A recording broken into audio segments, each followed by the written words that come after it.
Normally, there's a lot of excitement when I'm about to open a brand new gaming console, one that I just dropped hundreds of dollars on. But with the G Cloud handheld from Logitech, I honestly didn't feel that excitement. Perhaps that's because I felt ripped off by its $350 price tag. I mean, that's the same price as a Nintendo Switch OLED. And for $50 more, you can get the almighty and powerful Steam Deck. Or maybe it's because my experience with cloud gaming so far has been pretty bad.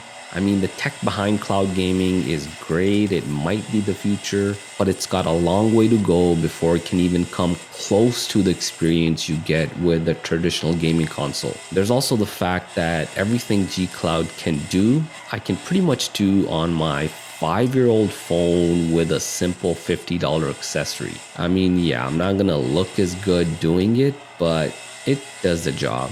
What I just did there was a pretty harsh intro. I have low expectations with this device, but I did have some few nice things to say about it, and I'll get to those right after the unboxing. This is the box the G Cloud comes in, nothing too fancy. I'm glad they put the word cloud in large font here. So if you hate cloud gaming, stay away. Let's break the seal on this.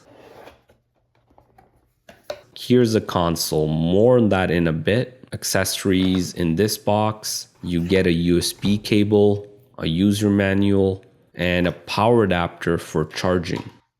Here is the console. Now, if I didn't know this was just an Android tablet connected to some controls, I would say it's a pretty cool looking device. The build quality feels solid. The button layouts are similar to an Xbox controller. The joysticks, the D-pad, the trigger buttons, they all look pretty good. I especially like the trigger buttons on this. They do have a lot of spring and control to them. I find it helps a lot with throttling acceleration with racing games like Forza. Here's the volume up and down button on top and the power button right next to it. There's also a micro SD memory slot here if you want to expand the storage. Headphone jack is actually on the bottom here, right next to the USB-C port for connecting and charging. There's some pretty nice grip on this console at the bottom, and overall I would say it feels better in terms of the grip than a Nintendo Switch. Ergonomically, they did a good job with this console. In terms of size, here it is next to a few other handhelds. It's a little bigger than the Switch Lite. It does have a 7-inch 1080p 60Hz screen, and that's the same size screen as the Switch OLED.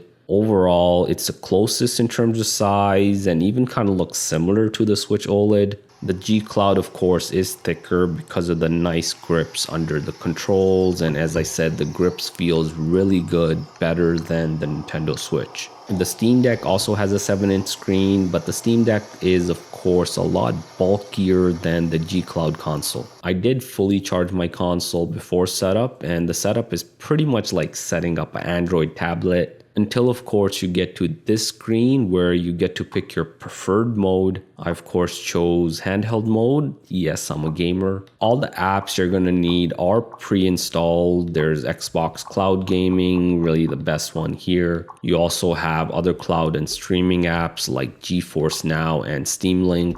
With xCloud, there's a lot of games to choose from, and keep in mind, of course, the latency delay you get with cloud gaming. So don't expect the same refined experience as a Nintendo Switch or a Steam Deck.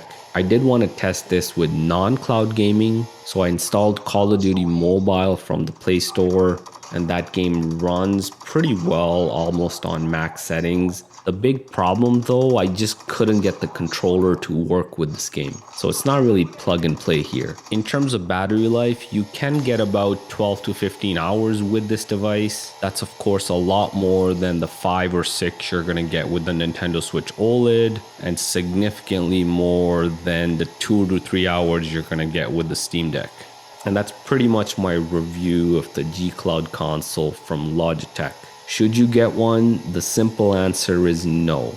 Get a Nintendo Switch or a Steam Deck instead. Unless you find yourself playing a lot of cloud games on your personal phone and just want a second device exclusively for cloud gaming.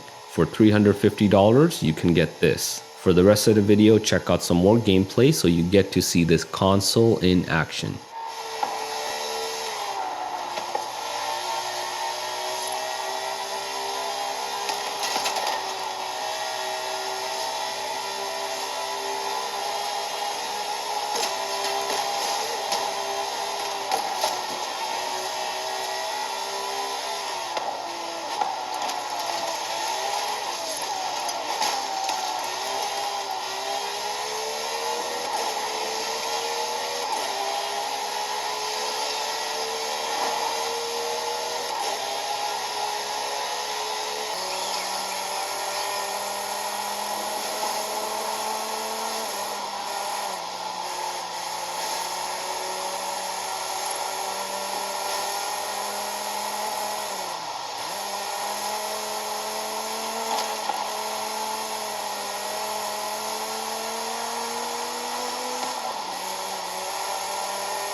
Each fuel silo should have a manual override. Scan the area. Sparring in my sights.